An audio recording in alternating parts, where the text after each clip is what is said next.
Cimento de hidróxido de cálcio. Ainda existe espaço para esse material?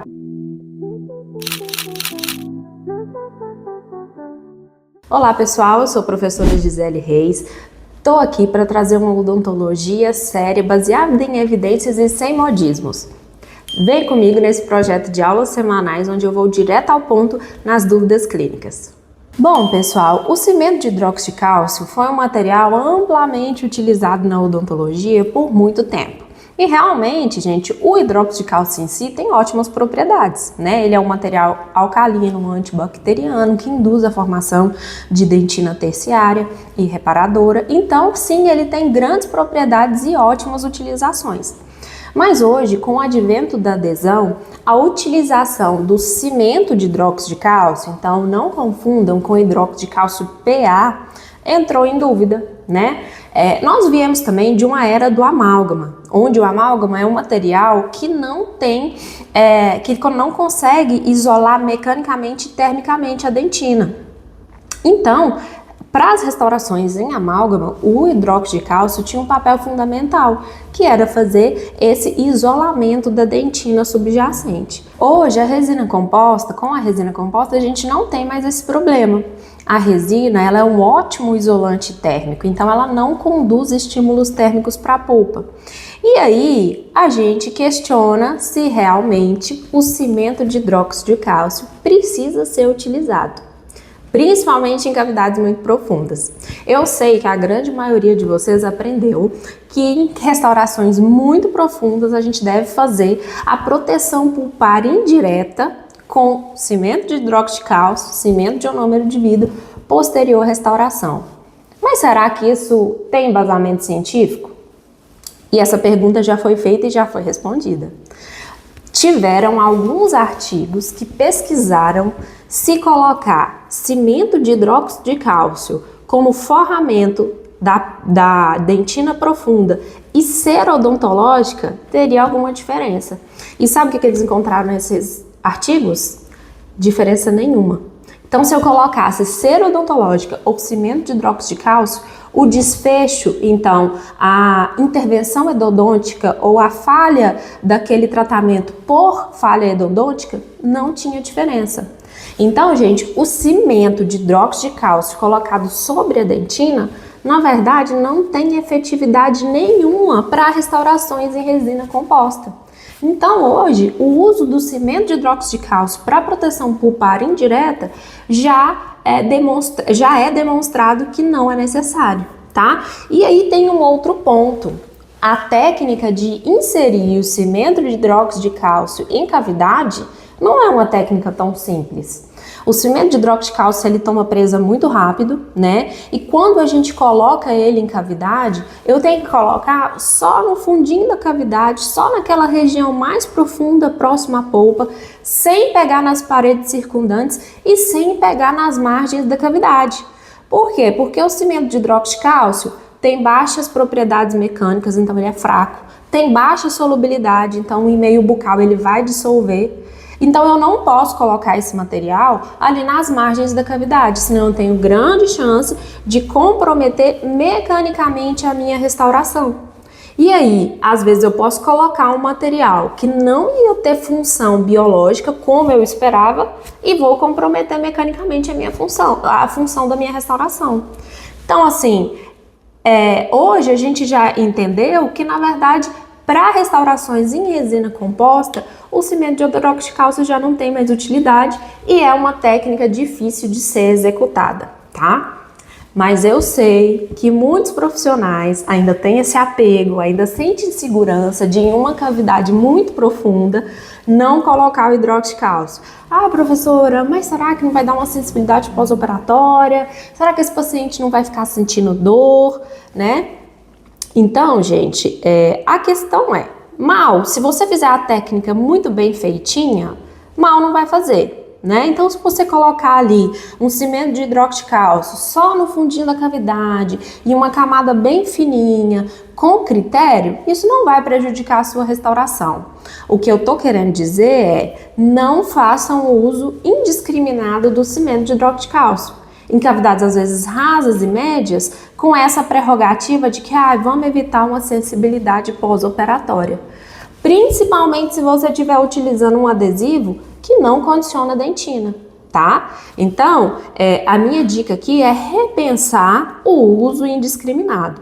Se no seu coração pedir para colocar naquela cavidade muito profunda, que realmente está muito próximo à polpa e você está inseguro, não tem problema colocar desde que seja bem feito, sem pegar nas margens, sem pegar nas paredes circundantes, tá? Mas nas outras cavidades, vamos deixar ali no máximo o cimento de ionômero de vidro e o adesivo como proteção pulpar, tá? E, pessoal, fica uma dica para quem quer ler mais sobre esse assunto, que eu sinto um pouco de resistência dos profissionais em aceitar, em abrir mão do hidróxido de cálcio. No site do Ministério da Saúde, tem sido lançada uma série de condutas e diretrizes para tomada de decisões clínicas. E essa sobre proteção pulpar e remoção seletiva de cárie é uma das que já saíram. É uma leitura bem interessante que traz luz a esse tema e conversa um pouco também sobre essa questão de remoção seletiva de cárie e como proteger a polpa, tá? Eu vou mostrar para vocês agora um caso clínico para vocês entenderem o que eu estou dizendo. Bom, pessoal, então olha aqui, ó, essa cavidade.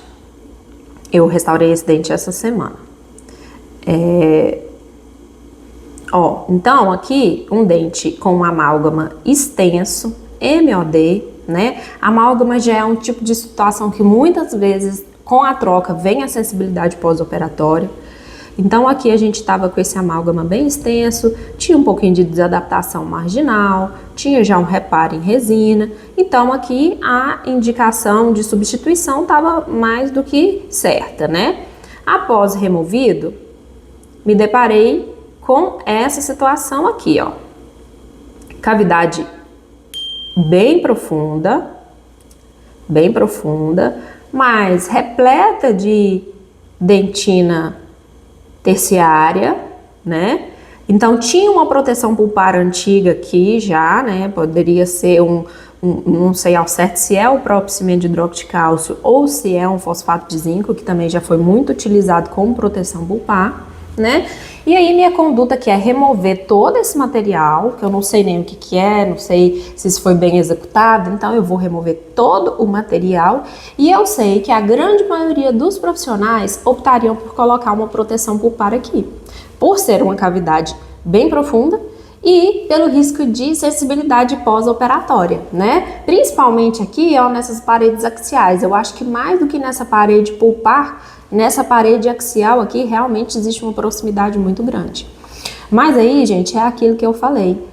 Aqui, ó, esse dente está repleto de dentina terciária. Essa dentina terciária, ela já é uma barreira natural. Nenhum material que eu coloque aqui vai proteger mais a polpa do que essa própria dentina, porque ela é mais mineralizada, menos permeável. Então já foi uma proteção natural do organismo, tá? Mas se ainda assim eu tô com medo de ter uma sensibilidade pós-operatória, eu acho que aqui necessita de uma conduta de algo a mais, principalmente se você fizer o condicionamento ácido da dentina.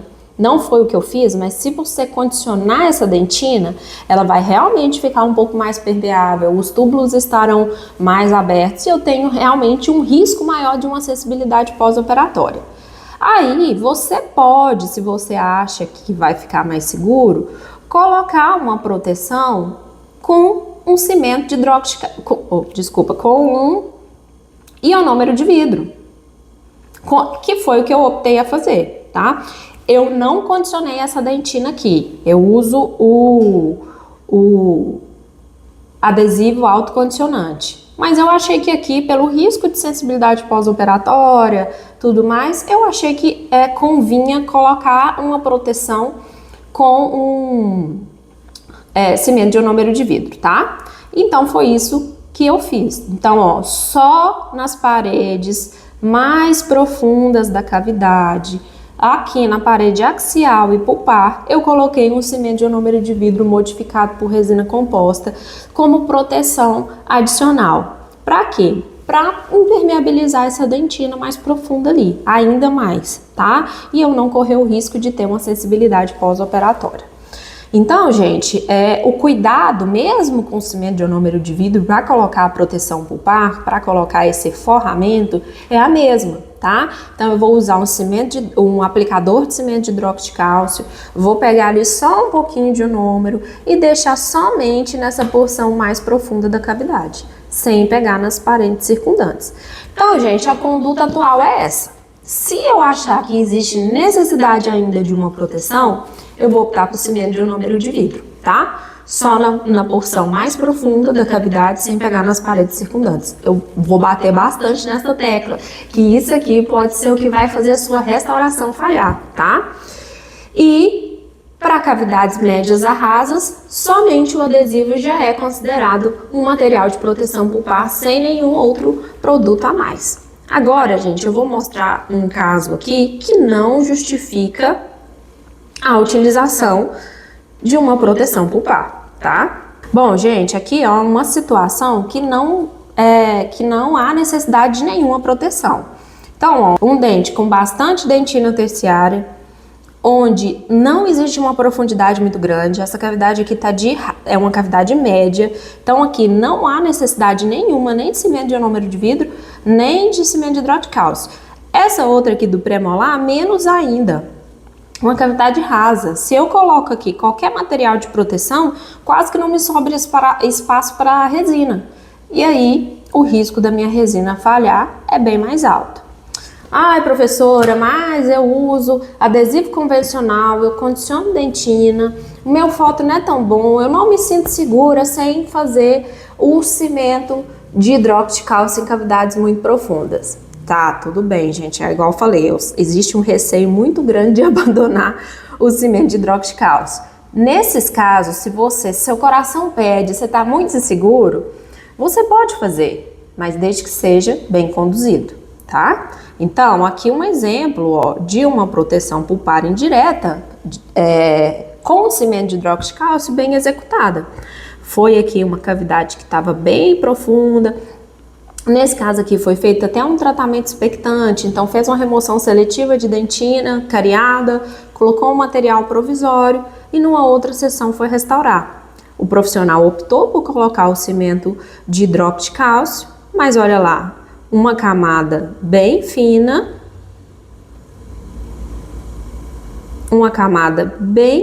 de material, sem pegar nas margens circundantes. Aí, gente, tudo bem, pode ser feito, tá bom? Então, gente, o que eu queria deixar hoje, nesse momento, era essa reflexão acerca do uso indiscriminado do cimento de hidróxido de cálcio, né? O que a literatura traz hoje é de que não há necessidade de utilização, então a literatura hoje já é clara, existem estudos fortes e confiáveis de que não há necessidade. Mas se você tem esse hábito clínico e se sente mais seguro, pode ser usado. Não vai piorar a sua restauração desde que seja bem executado. Tá bom? Tchau, tchau, gente. Até a próxima.